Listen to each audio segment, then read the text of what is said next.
Bonjour à toutes et à tous. Voici le résumé de la circulaire sur l'enseignement de la natation qui est paru au bulletin officiel numéro 34 du 12 octobre 2017. L'acquisition des compétences en natation se fait sous la responsabilité des enseignants dans le respect des consignes de sécurité. Des précisions sur les intervenants possibles et la démarche pédagogique conseillée sont en annexe 1 et 2. Les conditions d'obtention de l'attestation scolaire Savoir nager, ASSN ou du certificat d'aisance aquatique sont en annexe 3 et 4.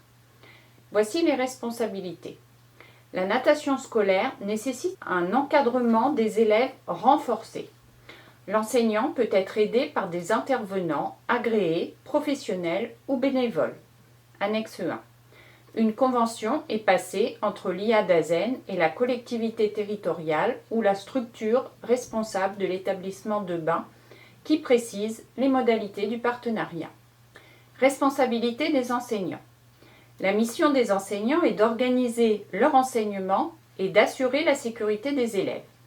Pour le premier degré, l'enseignement de la natation est assuré sous la responsabilité de l'enseignant de la classe ou, à défaut, d'un autre enseignant, y compris un professeur d'EPS, lorsqu'un projet pédagogique est établi dans le cadre du cycle 3, avec l'appui des équipes de circonscription.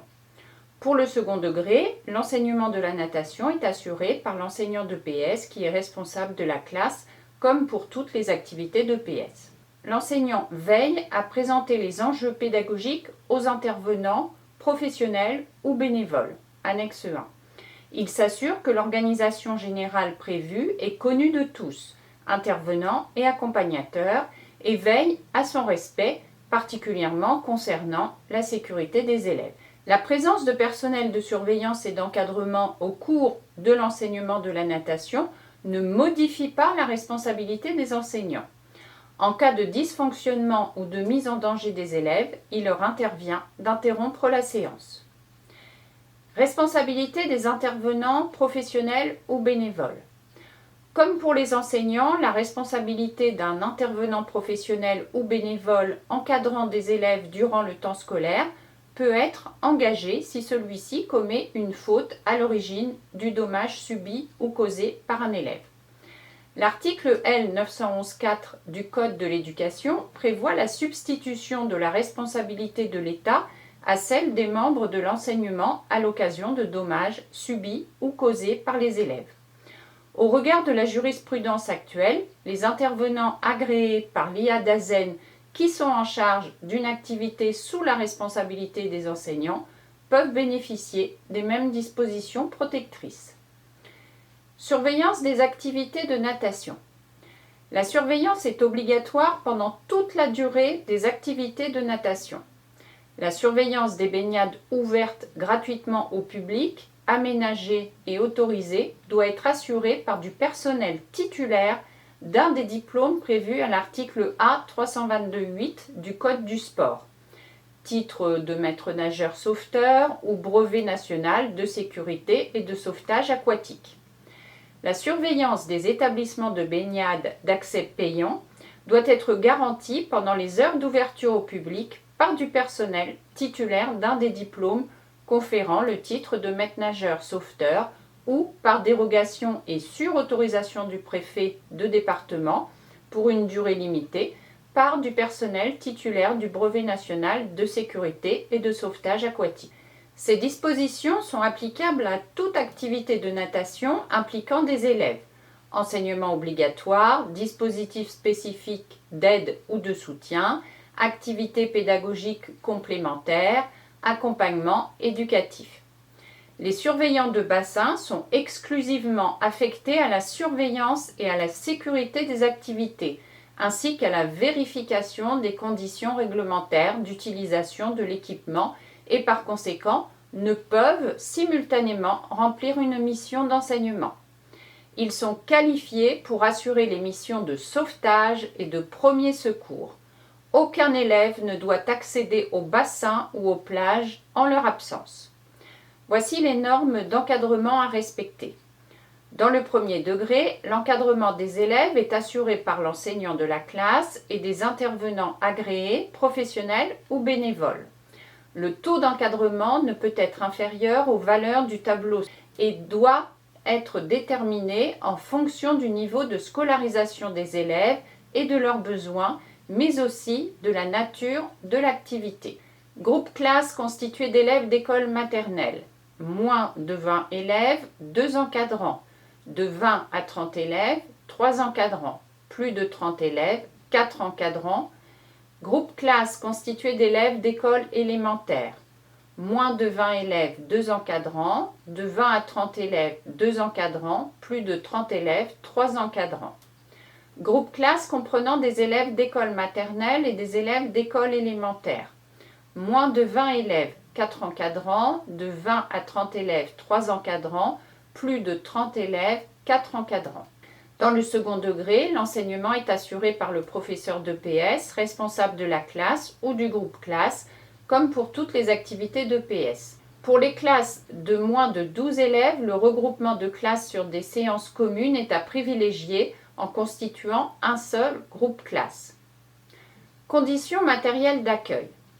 Pendant toute la durée des apprentissages, l'occupation du bassin est d'au moins 4 mètres carrés de plan d'eau par élève présent dans l'eau pour les écoliers et 5 mètres carrés pour des collégiens ou des lycéens. La surface à prévoir nécessite des ajustements en fonction du niveau de pratique des élèves, notamment au lycée. Lors d'une ouverture du bassin à différents publics, les espaces réservés aux élèves doivent être clairement délimités, compte tenu des exigences de sécurité et des impératifs d'enseignement. L'espace attribué aux classes devra permettre, pour des raisons pédagogiques et de sécurité, un accès facile à au moins une des bordures de bassin, notamment avec des élèves aux compétences encore fragiles. Cas particulier des bassins d'apprentissage. Conçus pour accueillir une classe entière, les bassins d'apprentissage sont des structures spécifiques et isolées d'une superficie inférieure ou égale à 100 m² et d'une profondeur maximale de 1,30 m. La surveillance pourra être assurée par l'un des membres de l'équipe d'encadrement, enseignant, intervenant agréé, sous réserve qu'il est satisfait au test de sauvetage prévu par l'un des diplômes conférant le titre de maître nageur sauveteur par le brevet national de sécurité et de sauvetage aquatique, ou qu'il possède l'un des titres, diplôme, attestation ou qualification admis au certificat d'aptitude au professorat d'éducation physique et sportive pour justifier de l'aptitude au sauvetage aquatique et de l'aptitude au secourisme. Pour le second degré, l'enseignement et la surveillance peut être assuré par l'enseignant d'EPS de la classe. La présence d'un minimum de 2 adultes, personnel de l'établissement, est recommandée quel que soit le nombre d'élèves. Dans tous les cas, un des membres de l'équipe pédagogique, enseignant ou intervenant agréé, présent sur le bassin, devra avoir été formé à l'utilisation du matériel de réanimation et de premier secours. Cette formation devra être actualisée régulièrement chaque année ou lors de la mise à disposition de nouveaux matériels de réanimation et de premier secours. Cas des plans d'eau ouverts. Les séances en eau de baignade ou plans d'eau ouverts devront être autorisées par l'IA d'Azen sur délégation du recteur au vu d'un dossier permettant d'apprécier les dispositifs de sécurité mis en place. Les activités présentant des risques particuliers, descente de canyon, rafting, nage en eau vive, ne doivent pas être pratiquées à l'école primaire. Voici maintenant l'annexe 1, les intervenants pour l'enseignement de la natation. Les intervenants professionnels, les éducateurs sportifs titulaires d'une carte professionnelle en cours de validité ou les fonctionnaires agissant dans l'exercice des missions prévues par leur statut particulier sont réputés agréés par les services de l'éducation nationale. S'ils y sont autorisés par le directeur d'école, ils peuvent assister l'enseignant dans l'encadrement des élèves et l'enseignement de la natation en prenant en charge un groupe d'élèves, modalité définie avec l'enseignant. Les intervenants bénévoles. Des personnes susceptibles d'apporter leur contribution bénévole aux activités physiques et sportives peuvent être autorisés à intervenir au cours des enseignements. Ces intervenants bénévoles sont soumis à un agrément préalable délivré par l'IADASEN sur délégation du recteur après vérification de leurs compétences et de leur honorabilité et à l'autorisation du directeur d'école. Ils peuvent, selon les cas, assister l'enseignant dans les activités que celui-ci conduit avec un groupe d'élèves, prendre en charge un groupe d'élèves que l'enseignant leur confie. Ils assurent la surveillance du groupe et animent des activités, parcours, ateliers, jeux guidés, etc., selon les modalités fixées par l'enseignant. Des sessions d'information sont organisées pour préparer les intervenants bénévoles à participer à l'encadrement de ces activités. Cas particulier des personnes en charge de l'accompagnement de la vie collective. Les accompagnateurs bénévoles assurant l'encadrement de la vie collective, par exemple dans le cadre du transport, des vestiaires, de la toilette ou de la douche, mais n'intervenant pas dans une activité d'enseignement, ne sont pas soumis à l'agrément préalable des services de l'éducation nationale. Leur participation est autorisée par le directeur d'école. Un accompagnateur bénévole ne peut se retrouver isolé avec un élève. À l'école maternelle, les ATSEM peuvent participer à l'encadrement de la vie collective des séances de natation et ne sont pas soumis à l'agrément préalable de l'IADASEN. Les AVS accompagnent les élèves en situation de handicap à la piscine, y compris dans l'eau, en référence au PAI ou au PPS, et ne sont pas soumis à agrément. Leur rôle se limite à l'accompagnement du ou des élèves handicapés. Les différents personnels qui sont amenés à accompagner les élèves dans l'eau peuvent utilement suivre les sessions d'information destinées aux intervenants bénévoles. Annexe 2. L'enseignement de la natation, aspect pédagogique. Apprendre à nager à tous les élèves est une priorité nationale inscrite dans les programmes d'EPS. L'acquisition des connaissances et des compétences de natation se conçoit à travers la programmation de plusieurs séquences d'apprentissage réparties dans les cycles d'enseignement de l'école primaire, du collège et du lycée. Ces connaissances et les capacités nécessaires s'acquièrent progressivement et doivent être régulièrement évaluées. Pour les groupes d'élèves non nageurs concernés par les actions de soutien ou d'accompagnement, les modalités d'enseignement et d'encadrement doivent être adaptées afin d'atteindre les objectifs des programmes. La réussite au test d'aisance aquatique, confère annexe 4, ou la validation de l'attestation scolaire savoir nager, voire annexe 3, permet l'accès aux activités aquatiques dans le cadre des accueils collectifs de mineurs. On attend des élèves une maîtrise du milieu aquatique permettant de nager en sécurité dans un établissement de bain ou un espace surveillé. Piscine, parc aquatique, plan d'eau calme à pente douce. Cette maîtrise se construit sur l'ensemble du cursus de l'élève, prioritairement du CP à la 6e, et l'attestation scolaire savoir nager peut être validée ultérieurement. Elle ne représente pas l'intégralité des activités de la natation fixées par les programmes. Dans le premier degré, pour permettre aux élèves de construire les compétences des programmes, il faut prévoir 3 à 4 séquences d'apprentissage à l'école primaire de 10 à 12 séances chacune. Le parcours d'apprentissage commence dès le cycle 1 par des moments de découverte et d'exploration du milieu aquatique sous forme de jeux et de parcours organisés à l'aide d'un matériel adapté pour permettre aux élèves d'agir en confiance et en sécurité et construire de nouveaux équilibres. Se déplacer, s'immerger, se laisser flotter, etc. Au cycle 2, des temps d'enseignement progressif et structuré afin de permettre la validation des attendus de la fin du cycle, notamment se déplacer dans l'eau sur une quinzaine de mètres sans appui et après un temps d'immersion. Au cycle 3, la natation fera l'objet d'un enseignement à chaque année du cycle. Une évaluation avant la fin du CM2 permet de favoriser la continuité pédagogique avec le collège et garantir la validation de l'ASSN en proposant à ceux qui en ont besoin des compléments de formation. La fréquence, la durée des séances et le temps d'activité dans l'eau assurent la qualité des apprentissages. Dans le cadre d'un cycle d'apprentissage, une séance hebdomadaire est le minimum.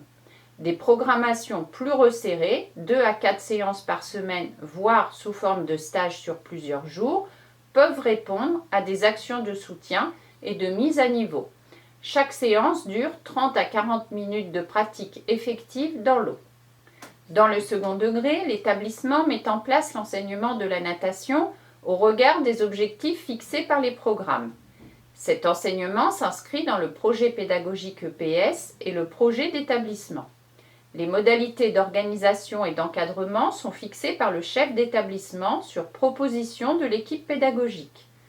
L'équipe pédagogique répartit les élèves en classes ou en groupes classes après avoir vérifié si les élèves ont déjà obtenu l'ASSN et le niveau de compétence en natation. Il appartient à l'établissement de mettre en place des actions destinées aux élèves non nageurs dans le cadre des dispositifs d'accompagnement et de soutien. Le cas des élèves en situation de handicap ou d'aptitude partielle doit faire l'objet d'une attention particulière en référence au PAI ou au PPS. Annexe 3, attestation scolaire savoir nager. L'attestation scolaire savoir nager, ASSN, est définie par l'arrêté du 9 juillet 2015. Elle est validée prioritairement dans les classes de CM1, CM2, 6e. Cette attestation, délivrée par le directeur de l'école ou le principal du collège, est signée par le professeur des écoles et un personnel qualifié à l'école primaire ou par le professeur d'EPS au collège. Elle permet l'accès aux activités aquatiques dans le cadre des accueils collectifs de mineurs du Code du sport. Voici les indications pour la validation de l'ASSN. L'ASSN repose sur la maîtrise d'un parcours aquatique et de connaissances spécifiques au milieu aquatique. Elle valide un niveau de compétence permettant de nager en sécurité dans un espace surveillé, piscine, plan d'eau calme à pente douce. Parcours. Conditions de réalisation du parcours. Réalisation en continuité, sans reprise d'appui solide, au bord du bassin, au fond ou sur tout autre élément en surface. Aucune contrainte ou limite de temps. Sans lunettes. Précision.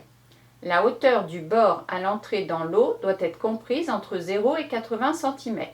Au-delà, le départ peut être réalisé sur le côté du bassin ou depuis l'une des marches de l'échelle. La profondeur doit être au minimum de 1,50 m du côté du départ. Le parcours doit être réalisé tout au long ou au moins 1 mètre du bord latéral du bassin ou de tout appui solide. Capacité et indications pour l'évaluation. À partir du bord de la piscine, entrez dans l'eau en chute arrière. L'élève, à partir d'une position accroupie, entre par les fesses ou le dos orienté vers la surface de l'eau et reste dans l'axe de la chute. Se déplacer sur une distance de 3,50 m en direction d'un obstacle. Déplacement libre. Franchir en immersion complète l'obstacle sur une distance de 1,50 m. L'immersion du corps doit être complète. Aucune partie du corps du nageur ne doit toucher l'obstacle. Se déplacer sur le ventre sur une distance de 15 mètres. Déplacement libre, sans contrainte temporelle. Au cours de ce déplacement, au signal sonore, réaliser un surplace vertical pendant 15 secondes, puis reprendre le déplacement pour terminer la distance des 15 mètres. Position verticale statique ou dynamique, visage et voie respiratoire émergée. Faire demi-tour sans reprise d'appui et passer d'une position ventrale à une position dorsale. Ne pas toucher le fond ou le mur. Sans reprise d'appui solide, fond du bassin, bord, ligne d'eau ou objet flottant. Se déplacer sur le dos sur une distance de 15 mètres. Déplacement libre, sans contrainte temporelle. Au cours de ce déplacement, au signal sonore, réaliser un surplace en position horizontale dorsale pendant 15 secondes, puis reprendre le déplacement pour terminer la distance des 15 mètres. Position horizontale dorsale statique avec ou sans action de stabilisation, voie respiratoire émergée. Se retourner sur le ventre pour franchir à nouveau l'obstacle en immersion complète. L'immersion du corps doit être complète. Aucune partie du corps du nageur ne doit toucher l'obstacle. Se déplacer sur le ventre pour revenir au point de départ. Déplacement libre, sans contrainte temporelle. Connaissances. Au cours de l'enseignement, l'élève devra attester des connaissances suivantes. Voici les connaissances et attitudes et les indications pour l'évaluation. Savoir identifier la personne responsable de la surveillance à alerter en cas de problème. Localiser le surveillant. Connaître les règles de base liées à l'hygiène et la sécurité dans un établissement de bain ou un espace surveillé. Utilisation systématique de la douche et respect des consignes de sécurité spécifiques au bassin. Savoir identifier les environnements et les circonstances pour lesquelles l'ASSN est adaptée. Identifier ses ressources et ses limites en fonction du milieu. Un modèle d'attestation scolaire savoir nager est présent dans le document. Annexe 4. Test d'aisance aquatique. Le certificat d'aisance aquatique est défini par l'article A322.3.2 du Code du sport. Ce test peut être préparé et passé dès le cycle 2, et lorsque cela est possible, dès la grande section. Sa réussite peut être certifiée par tout enseignant des établissements publics ou privés sous contrat. L'obtention du certificat d'aisance aquatique permet l'accès aux activités aquatiques dans le cadre des activités collectives de mineurs. Ce test permet de s'assurer que l'élève est apte à effectuer un saut dans l'eau, réaliser une flottaison sur le dos pendant 5 secondes, réaliser une sustentation verticale pendant 5 secondes, nager sur le ventre pendant 20 mètres, franchir une ligne d'eau ou passer sous une embarcation ou un objet flottant. Ce test peut être réalisé avec ou sans brassière de sécurité. Un certificat attestant de la réussite au test est remis à l'élève ou à son représentant légal. Un modèle de certificat d'aisance aquatique est présent dans le bulletin officiel. Je vous rappelle les références officielles. Le BO numéro 34 du 12 octobre 2017, c'est la circulaire sur l'enseignement de la natation. À bientôt!